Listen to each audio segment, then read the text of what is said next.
श्री हरिवायुगुरुभ्यो नमः। ओं वंदे विष्णुं नमामि श्रियमथ च भुवं ब्रह्मवायू च वंदे गायत्रीं भारतीं तामपि गरुडमनन्तं भजे रुद्रदेवं देवीं वंदे सुपर्णी महिपतिदयितां वारुणीमप्युमां ताम् इंद्रादीन् काममुख्यानपि सकलसुरान् तद्गुरून्मद्गुरूंश्च अभ्रमं भङ्गरहितं अजडं विमलं सदा आनन्दतीर्थमतुलं भजे तापत्रयापहम्। पृथ्वीमण्डलमध्यस्थाः पूर्णबोधमतानुगाः वैष्णवाः विष्णुहृदयाः तान् नमस्ये गुरून् मम। जलज्येष्ठनिभाकारं जगदीशपदाश्रयं जगतीतलविख्यातं जगन्नाथगुरुं भजे। आपादमौलिपर्यन्तं गुरूणामाकृतिं स्मरेत् तेन विघ्नाः प्रणश्यन्ति सिद्ध्यन्ति च मनोरथाः। श्री विद्यासागरमाधवतीर्थगुरुभ्यो नमः। हरिः ओम्। ಹರಿಕಥಾಮೃತಸಾರ ಗುರುಗಳ ಕರುಣದಿಂದ ಆಪನಿತು ಪೇಳುವೆ ಪರಮ ಭಗವದ್ಭಕ್ತರಿದನಾದರದಿ ಕೇಳುವುದು ಶ್ರೀರಮಣಿಕರ ಕಮಲ ಪೂಜಿತ ಚಾರು ಚರಣ ಸರೋಜ ಬ್ರಹ್ಮ ಸಮೀರವಾಣಿ ಫಣೀಂದ್ರವೀಂದ್ರ ಭವೇಂದ್ರ ಮುಖ ವಿನುತ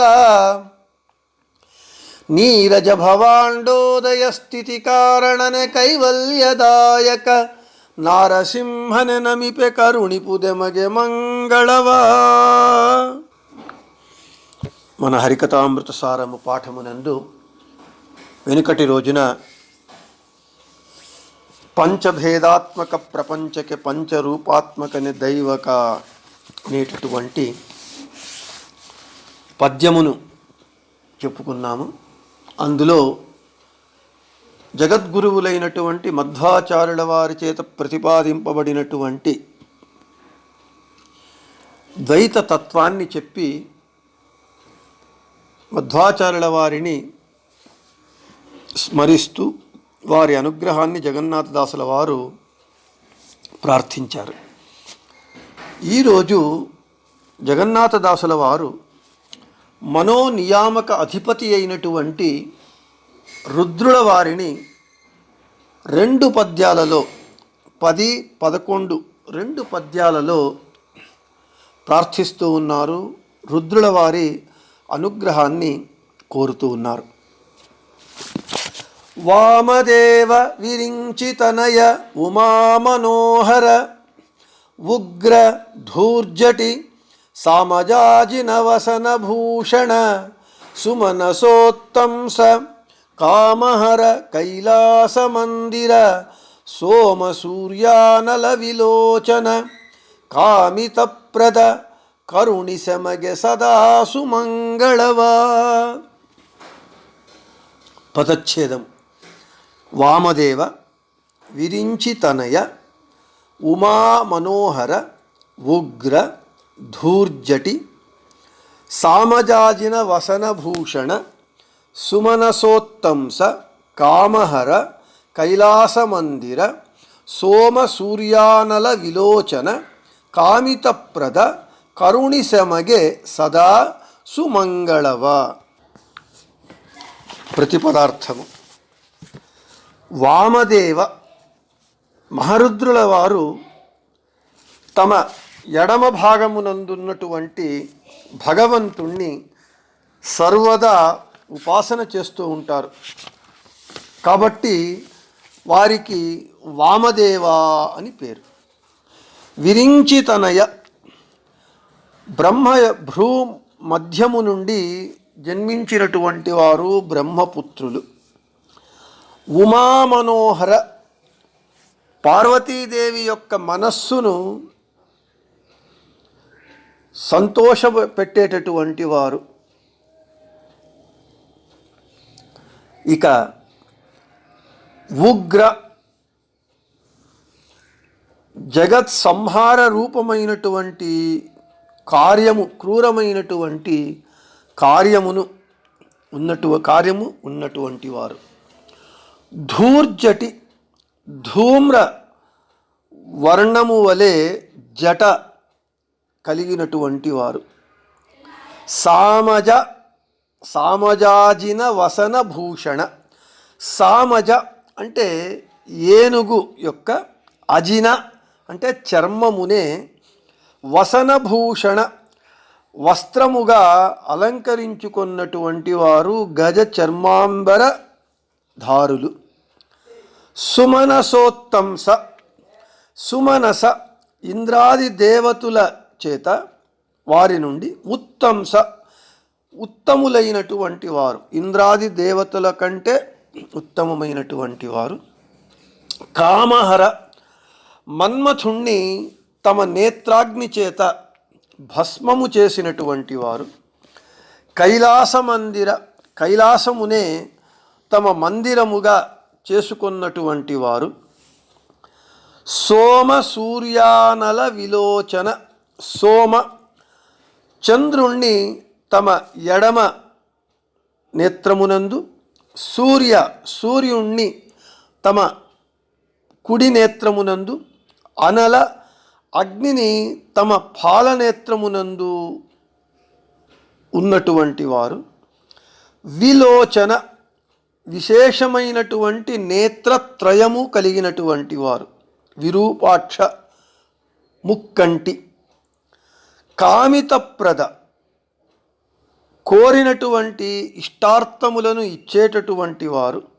యమగే మా అందరికీ సదా ఎప్పుడు సుమంగళవ శుభ ఫలములను జ్ఞాన సంపదను కరుణిసు అంటే ఇచ్చేటటువంటి వాడవు కమ్ము అని మనోనియామక అధిపతి అయినటువంటి రుద్రుల వారిని జగన్నాథదాసులు ప్రార్థిస్తూ ఉన్నారు.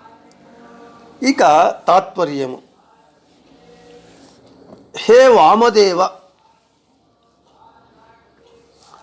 విరించితనయ, బ్రహ్మపుత్ర, ఉగ్ర, ధూర్జటి,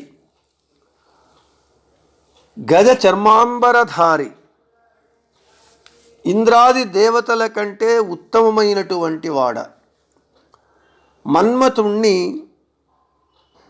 తన పాల నేత్రాగ్ని చేత భస్మము చేసినటువంటి వాడ, కైలాసవాస, చంద్ర సూర్య అగ్నులను తన కన్నులయందు ఉన్నటువంటి హే విరూపాక్ష ముక్కంటి, కామితములను ఇచ్చేటటువంటి వాడ, మాకు సదా సుమంగళములను అనుగ్రహించు, కరుణించు అని స్తోత్రం చేస్తూ ఉన్నారు. ఈ పద్యమునందు ఒక విశేషమున్నది.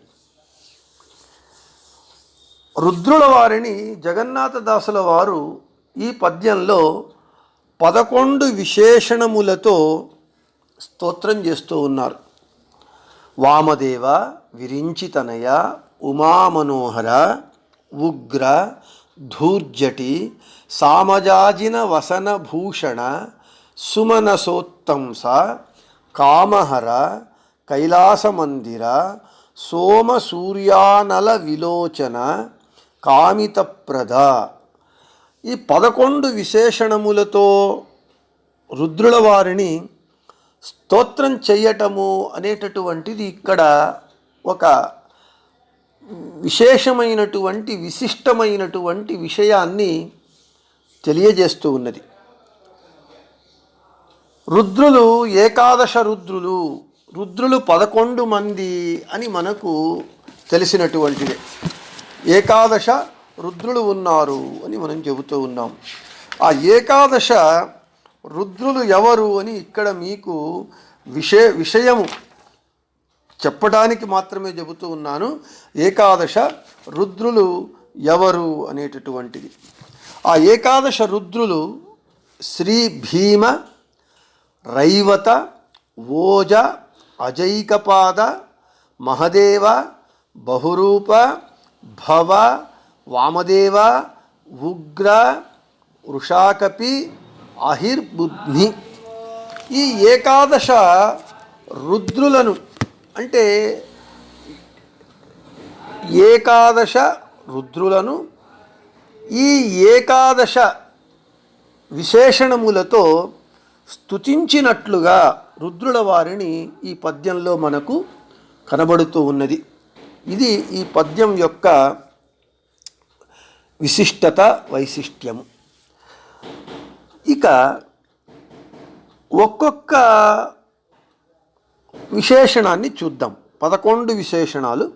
ఈ 11 విశేషణాలలో ఒక్కొక్క విశేషణము ఎంత అర్థగర్భితంగా ఉంటూ ఉన్నది అనేటటువంటి విషయాన్ని చూద్దాం. వామదేవ. ఈ వామదేవ ఈ వామదేవ అంటే తన రుద్రుల వారు తన ఎడమ భాగమునందు ఎడమవైపు ఉన్నటువంటి వాసుదేవ రూపి భగవంతుణ్ణి ధ్యానించటం చేత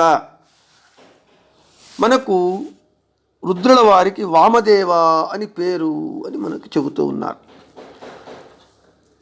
ఇంకా ఈ వామదేవ అనేటటువంటి శబ్దానికి అనేక అర్థాలున్నాయి.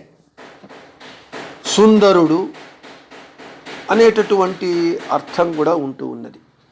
ఇక గరుడ పురాణము బ్రహ్మాండ కాండ యందు ఈ వామదేవ అనేటటువంటి పేరు రుద్రుల వారికి ఎందుకు వచ్చింది అనేటటువంటి విషయము చెబుతూ ఉన్నాను.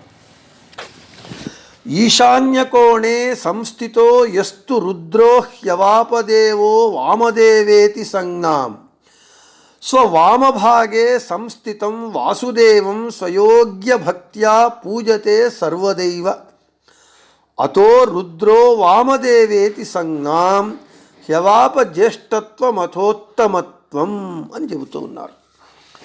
అంటే తమ యందు ఎడమ భాగమునందున్నటువంటి వాసుదేవ రూపి భగవంతుణ్ణి ధ్యానించటం చేత, పూజించటం చేత సదా రుద్రుల వారికి వామదేవ అనేటటువంటి పేరు వచ్చినది అని మనకు చెబుతూ ఉన్నారు.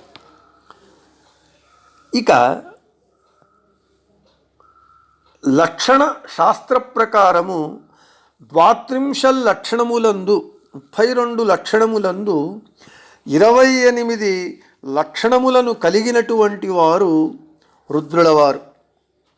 కాబట్టి రుజుగణస్థులైన తరువాత పరమ సుందరమూర్తి, అంతేకాకుండా వీరి యొక్క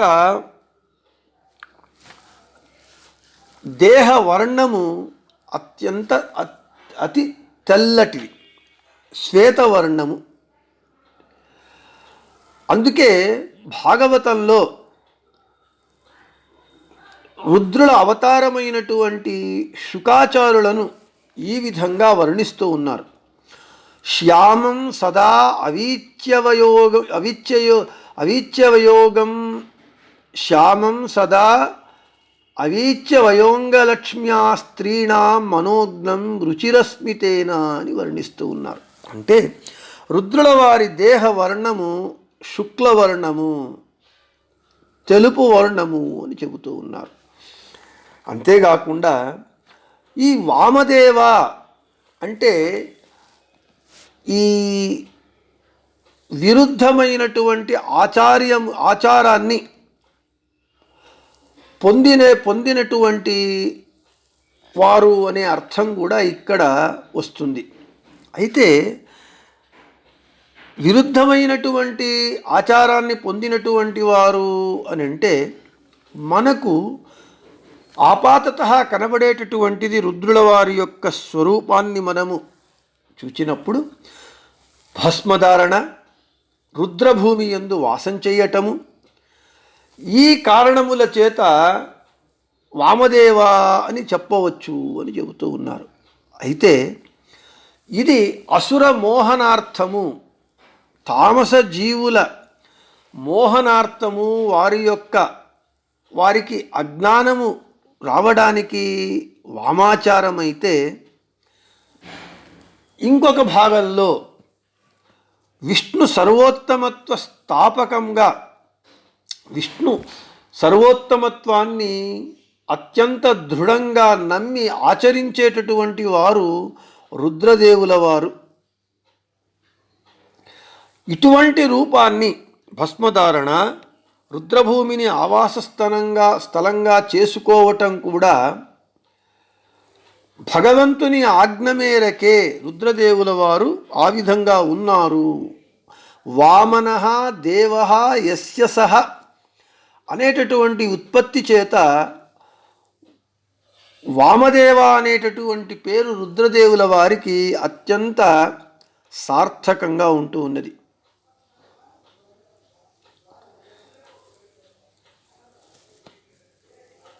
ఇంద్రుల వారి చేత ఆరాధింపబడేటటువంటి వామన రూపి శ్రీహరిని ఆరాధించుట చేత రుద్రుల వారికి వామదేవ అనేటటువంటి పేరు సార్థకంగా ఉంటూ ఉన్నది అని చెబుతూ ఉన్నారు.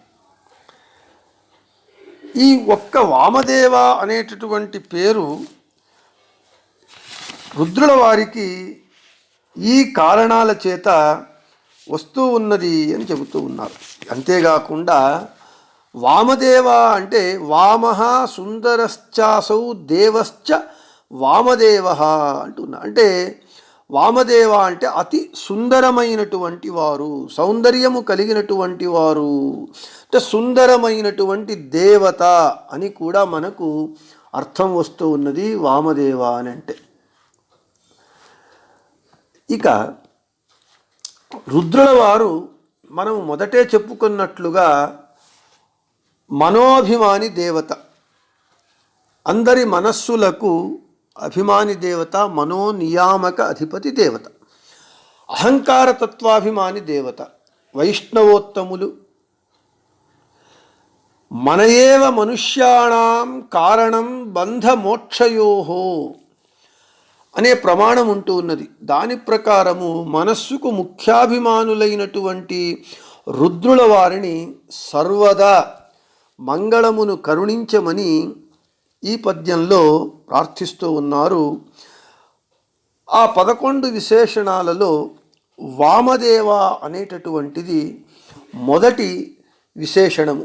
అంతేకాకుండా వామదేవ అనంటే ఒక వ్యాఖ్యానము ప్రకారము మృదు స్వభావము కలిగినటువంటి వారు అని చెబుతూ ఉన్నారు.